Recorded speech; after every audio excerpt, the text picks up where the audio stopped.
नमस्कार दोस्तों, आप सभी का स्वागत है सोम एकेडमी यूट्यूब चैनल पर। दोस्तों, आरओ एआरओ का आपका एग्जाम 11 फरवरी 2024 को संपन्न हो चुका है और परीक्षा में किसी प्रकार की कोई चीक या उस तरीके की नहीं हुई है। कई लोगों के बीच भ्रांतियां हैं कि पेपर रद्द होगा, तो ऐसा बिल्कुल नहीं होगा। तो इसके लिए जो इस तरीके से आपका एग्जाम हुआ है, हम समीक्षा कर करके आपकी कट ऑफ लेकर के आए हैं। जो एक अनुमानित कट ऑफ है, इस बार क्या रह सकती है, जिस तरीके से एग्जाम्स का स्तर है और जिस तरीके से अभ्यर्थियों ने अपनी जो यहाँ पर सलाह दी है उसको लेकर के क्या जानकारी प्राप्त हुई है, सर्वे के अनुसार हम आपको देंगे। इसमें आपका जो अनारक्षित वर्ग है, ओबीसी है, ईडब्ल्यूएस है, एससी, एसटी और लड़कियों की जो कट ऑफ है वो अलग से जारी होती है। ये सभी वर्गों को हमने शामिल किया है। सबसे पहले आपको जानकारी दे दूं कि 411 पोस्ट थी आपकी इस जो आपकी ये रिक्रूटमेंट थी और इसके अनुसार 10,69,000 आपके जो हैं आवेदन थे। तो ये जो आवेदन थे 10,69,000 सभी ने जो है परीक्षा नहीं दी है। इसमें क्या था कि लगभग 64 जो है आपकी अटेंडेंस यानी कि उपस्थिति यहाँ पर हुई है। तो जिसको बोल सकते हैं कि प्रेजेंट स्टूडेंट जो थे एग्जाम्स में वो आपके जो थे 64% थे, जो लगभग आपके 6,85,000 के आसपास आपके स्टूडेंट्स यहाँ पर परीक्षा देने आए थे। इन लोगों ने आपकी परीक्षा दी है। वहीं बात की जाए तो 36% ऐसे भी थे जो आपके स्टूडेंट जो हैं एब्सेंट थे और इन लोगों ने जो है लगभग 3,85,000 बंदों ने परीक्षा जो है छोड़ दी। कुल मिलाकर के कट ऑफ के जो दायरे में आएंगे वो 6,85,000 कैंडिडेट्स के अंदर ही आपके आएंगे। हालांकि जो पिछले एग्जाम से उनके स्तर को देखते हुए यहाँ पर उपस्थिति काफी ज्यादा रही। इसका रीजन यही रहा कि सभी को जो है मन के मुताबिक सेंटर्स मिले, यानी कि उनके होम डिस्ट्रिक्ट में रहे या आसपास के एरिया में रहे, तो सभी लोग जो है इसमें जोर शोर से एग्जाम्स देने के लिए गए। तो कुल मिलाकर के बात यह है कि अटेंडेंस आपकी नॉर्मल थी इसमें, तो यहाँ से कोई घबराने वाली बात नहीं है। अब बात आती है आपके एग्जाम्स के लेवल की। तो एग्जाम्स के लेवल में यदि बात की जाए तो दो तरीके के आपके पेपर हुए हैं। पहला आपका जो है जीएस का हुआ है, जनरल अवेयरनेस का हुआ है, इसको बोल सकते हैं सामान्य ज्ञान या सामान्य अध्ययन। और इसके लिए जो है आपको यहाँ पर 140 क्वेश्चन और 140 मार्क्स के लिए आपको जो है यहाँ पर एग्जाम्स दिया।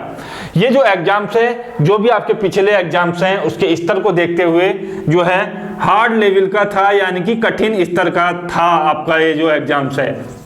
140 क्वेश्चंस वाला जो एग्जाम्स है वो आपका काफी कठिन स्तर का था। दूसरी बात करते हैं जो आपका हिंदी का आपका एग्जाम हुआ है, जिसमें हिंदी के आपके जो है 60 क्वेश्चन थे और 60 मार्क्स के थे, यानी कि 60 अंकों के 60 क्वेश्चन थे, 140 अंकों के 140 क्वेश्चन थे। ये आपका जो है नॉर्मल एग्जाम था। इसके लिए आपको जो है जिस तरीके से भलीभांति पिछले विगत वर्षों में क्वेश्चन पूछे जाते हैं बिल्कुल उसी तरीके का लेवल था। इसमें ज्यादा आपको हार्ड या इजी कहने की जरूरत नहीं है।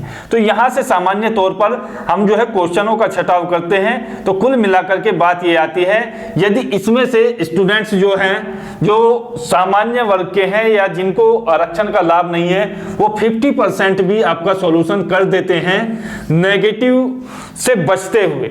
यानी कि क्योंकि नेगेटिव अप्लाई है इसमें नेगेटिव मार्किंग, तो नेगेटिव मार्किंग से बचकर के यदि आप जो है 50% स्कोर जो है लेकर के आते हैं पहले एग्जाम्स में और दूसरे एग्जाम्स में आप जो है यहाँ पर 45 प्लस स्कोर आपका कर देते हैं, जो सामान्य पेपर था पिछले विगत वर्षों की तरह ही, तो ये काफी आसान हो जाता है। तो 40 से 45 यदि आप इसमें क्वेश्चंस हल कर देते हैं नेगेटिव के बाद, तो आपका जो कट ऑफ में आने का चांस है वो यहाँ पर अच्छा बन जाता है।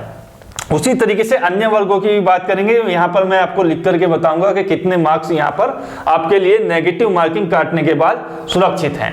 तो यहाँ से सीधे तौर पर बात करते हैं, तो आपका जो लेवल था उसको देखते हुए यहाँ पर काफी ज्यादा क्वेश्चंस आपने छोड़े भी होंगे क्योंकि नेगेटिव मार्किंग थी। तो यहाँ पर आप सभी लोग जो है कमेंट्स में बताइएगा कि आपने जो है कितने क्वेश्चंस अटेम्प्ट किए और उनमें से आपने यदि अभी तक मैच नहीं किया है तो हमारे चैनल पर जाकर के इसका सॉल्यूशन दिया गया है, वहां से अपनी जो है आंसर की मैच कर सकते हैं। और कमेंट्स में ये जरूर बताइएगा कि आपका वर्ग क्या है और आप जो है कितने क्वेश्चंस अटेम्प्ट किए और कितने उसमें सही है और नेगेटिव काटने के बाद क्या आपका जो स्कोर है वो बन रहा है। तो कुल मिलाकर के बात जो आती है वो देखिएगा यहां से आती है कि 115 से प्लस में यदि आपके मार्क्स हैं तो आपका जो स्कोर है वो 115 से 120 के बीच जा सकता है, जो अनारक्षित वर्ग हैं अगले एग्जाम्स की कट ऑफ के लिए।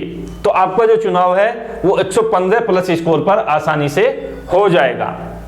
ओबीसी वर्ग की बात करें तो ओबीसी वर्ग में ज्यादा अंतर नहीं रहेगा। 110 से 115 के बीच यदि आपने स्कोर किया है या इससे ऊपर का स्कोर किया है तो आपका जो है कट ऑफ में आने का चांस बनता है।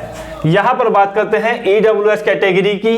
तो ईडब्ल्यूएस कैटेगरी में 108 नंबर से 115 नंबर के बीच यदि आपने अटेम्प्ट किए हैं नेगेटिव काटने के बाद, यानी कि सही क्वेश्चंस किए हैं, तो आपका जो है कट ऑफ के लिए सही दिशा है। सही बात करते हैं एससी की। एससी में जो है आपकी कट ऑफ जो है यहाँ पर 100 प्लस क्वेश्चंस यदि आपने किए हैं 100 से 105 के बीच, तो आपका जो है चांस है अगले एग्जाम्स के लिए आप जो है तैयारी कर सकते हैं। एसटी कैटेगरी की बात की जाए तो एसटी कैटेगरी में यहाँ पर आपके जो मार्क्स हैं वो 90 से 95 के बीच यदि बनते हैं तो आपके चांस जो है यहाँ पर बनते हैं। लड़कियों की बात की जाए कि देखिएगा तो यहाँ पर एक ही तरीके का आरक्षण मिलता है। कई लोग आपको कट ऑफ देंगे, उसमें लड़कियों की जो कट ऑफ है उसमें भी आपकी कैटेगरी बांट करके देंगे, सामान्य, ओबीसी, एससी, इस तरीके की। तो इस तरीके से आरक्षण नहीं मिलता है, केवल एक ही आरक्षण मिलेगा, या तो आपको महिला वाला आरक्षण मिलेगा या फिर इस तरीके से। तो बात करते हैं महिला वाले आरक्षण में। यदि लड़की कैंडिडेट्स है तो उसके जो मार्क्स हैं वो देखिएगा 105 से 110 के बीच यदि आपने सही अटेम्प्ट किए हैं नेगेटिव काटने के बाद, तो आपके चांस हैं अगले एग्जाम्स के लिए आप जो है तैयारी कर सकते हैं। तो ये जो कट ऑफ है ये हमने काफी ज्यादा एनालाइज के बाद आपके लिए तैयार की है। तो सभी लोग जो हैं अपने मार्क्स जो हैं कमेंट्स बॉक्स में बताइएगा, और आपके जो अटेम्प्ट हैं और नेगेटिव काटने के बाद क्या फर्क पड़ा है। तो उसके लिए यदि किन लोगों की जो कट ऑफ के अंतर्गत नहीं आ रहे हैं तो अगले एग्जाम्स के लिए आप जो है तैयारी कीजिएगा, निराश ना हो, भविष्य आपके लिए अच्छा रहे। आशा करते हैं। जय हिंद, धन्यवाद, जय भारत।